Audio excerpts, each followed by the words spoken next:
Assalamualaikum warahmatullahi wabarakatuh. Perkenalkan, nama saya Muhammad Fawaz Ferdiansyah dengan NIM 41121010022. Di sini saya ingin mempresentasikan tugas besar 2 mata kuliah Mekanika Tanah 1 yang akan membahas 3 soal. Untuk soal nomor 1 bisa kita lihat di sini.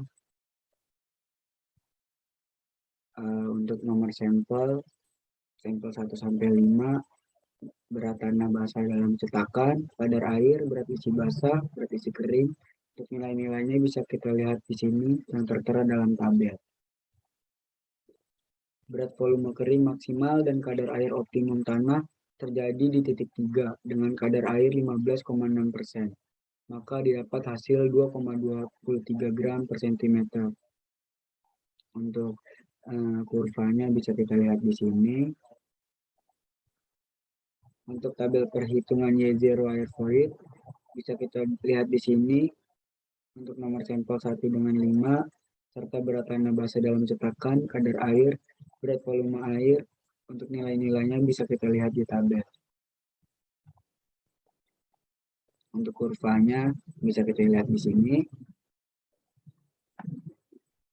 Untuk menggambarkan kurva dengan kandungan udara 10%, untuk sampel 1 sampai 5, berat isi basah, berat isi kering, total berat bisa kita lihat nilainya yang tertera di tabel, dan kurvanya bisa kita lihat di sini.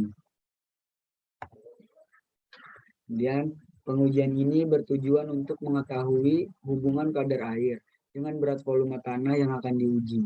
Kegunaannya untuk menentukan kadar air optimum atau optimum moisture content dan kepadatan maksimum dari sampel tanah lempung yang diuji. Faktor-faktor yang mempengaruhi hasil pemadatan adalah yang pertama ada berat volume kering awal, kemudian ada kadar air, kemudian ada usaha pemadatan, dan yang terakhir ada jenis tanah. Untuk alat-alat yang digunakan, yang pertama ada tamping roller, kemudian ada modified tamping roller, kemudian ada wheel roller, dan yang terakhir ada stamper. Sebelum kita melakukan ini, kita harus tahu dahulu hasil uji laboratorium. Karena proses pemadatan tanah membutuhkan air yang dimana air yang dibutuhkan harus sesuai dengan kondisi tanah yang ingin dipadatkan. Biasanya kita melihatnya kebutuhan air untuk tanah tersebut dari grafik uji laboratorium. Setelah tanah padat, kemudian kita lakukan senkon. Senkon sendiri merupakan alat yang dipakai untuk tes uji penentuan kepadatan lapisan tanah pada lapangan dengan memakai pasir, baik lapisan tanah maupun perkerasan lapisan tanah. Untuk soal nomor 2 bisa kita lihat sendiri di sini. Untuk yang tegangan total titik A dengan kedalaman 8 meter didapatkan hasil 18,8 mg per meter kuadrat. Untuk tegangan pori titik A dengan kedalaman 8 meter didapatkan hasil 6 mg per meter kubik. Sedangkan untuk tegangan efektif titik A dengan kedalaman 8 meter didapatkan hasil 12,8 mg per meter kubik. Untuk yang B, untuk tegangan totalnya didapatkan hasil 5,4 mg per meter kubik. Untuk kedalaman 4 meternya didapatkan hasil 10,8 mg per meter kubik.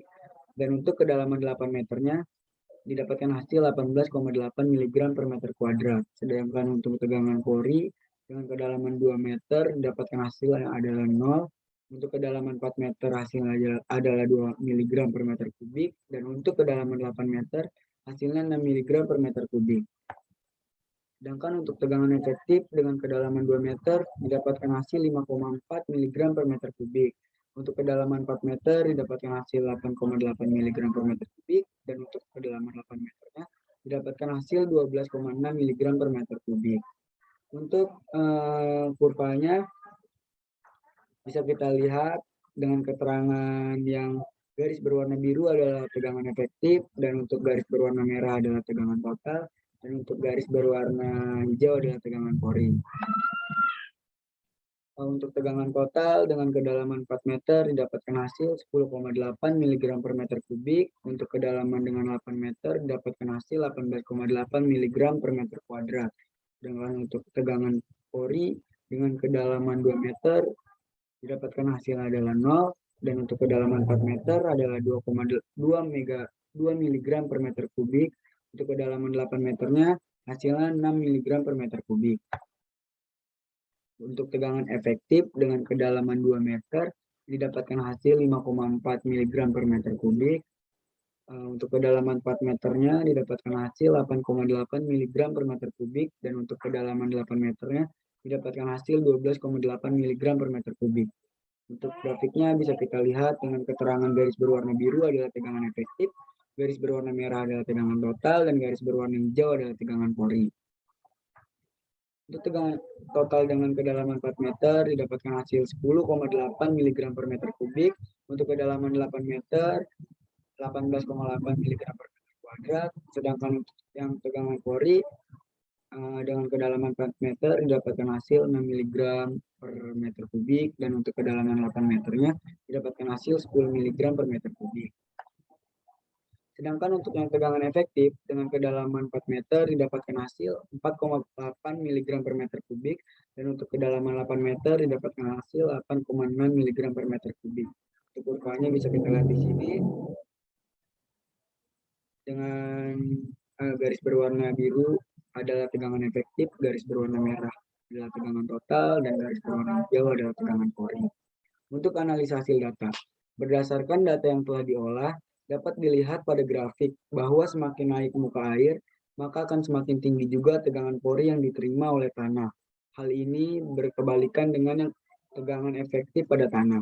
Karena semakin naik muka air, semakin rendah pula nilai tegangan efektif tanah. Tetapi hal ini tidak berpengaruh terhadap tegangan total tanah. Yang dapat mempengaruhi nilai tegangan total tanah ialah dalamnya permukaan tanah dan nilai kepadatan atau density dari tanah tersebut. Kemudian untuk soal nomor terakhir atau nomor 3 bisa kita lihat di sini. Diketahui P1 sama dengan 2,05 mg per meter kubik, Y1 sama dengan 2,05 dikali 9,81 sama dengan 20,1105 mg per meter kubik. Untuk yang P1 sama dengan 1,94 mg per meter kubik, dan untuk Y1 sama dengan 1,94 dikali 9,81 atau 19,03 mg per meter kubik. Untuk P3 sama dengan 1,22 mg per meter kubik, dan untuk Y31 sama dengan 1,22 dikali 9,81 atau 11,968 mg per meter kubik. Untuk soal yang A, bagian tegangan total didapatkan hasil 190,3 mg per meter kubik. Sedangkan untuk tegangan air pori didapatkan hasil 98 mg per meter kubik, dan yang untuk tegangan efektifnya didapatkan hasil 92,3 mg per meter kubik. Untuk yang B, tegangan total didapatkan hasil 587,12 mg per meter kubik. Untuk tegangan air porinya 147 mg per meter kubik, dan untuk tegangan efektifnya 440,12 mg per meter kubik. Untuk menjawab soal selanjutnya yaitu hitung tinggi tekanan, tinggi elevasi, dan tinggi energi total ABCDE menggunakan rumus H sama dengan HP plus Z. H adalah tinggi energi total, HP adalah tinggi tekanan, dan Z tinggi elevasi. Untuk nilai ABCDE bisa kita lihat di tabel. Untuk tinggi tekanan HP didapatkan hasil 5 cm. Tinggi elevasi, tinggi datum ke titik min 5 cm. Dan untuk tinggi elevasi total didapatkan hasil adalah 5. Untuk kesimpulannya, tinggi energi total di suatu titik pada aliran air tanah akan berubah bergantung pada tinggi tekanan dan juga tinggi elevasi. Untuk menjawab soal yang ini, diketahui K sama dengan 5 kali 10 pangkat min 5 meter per detik, H sama dengan 3 meter, NF sama dengan 4, dan ND sama dengan 8. Nah, untuk soal yang A, didapatkan hasil 7,5 kali 10 pangkat min 5 meter per detik, dan untuk soal yang B, didapatkan hasil 0,375. Tegangan angkat sama dengan OU sama dengan HL plus HA atau jumlah jaringan air yang dilewati dikali YW. Dan YW adalah 1 ton per meter kubik. Untuk yang titik A, didapatkan hasil 4,875 ton per meter, titik B 4,5 ton per meter, titik C 4,125 ton per meter, titik D 3,75 ton per meter, titik E 3,375 ton per meter, dan titik F 3 ton per meter. Kemudian yang terakhir titik G 2,625 ton per meter. Daya angkat sama dengan PU sama dengan sigma OU. PU sama dengan 26,25 ton per meter. Mungkin cukup sekian presentasi dari saya, kurang lebihnya mohon maaf. Wassalamualaikum warahmatullahi wabarakatuh.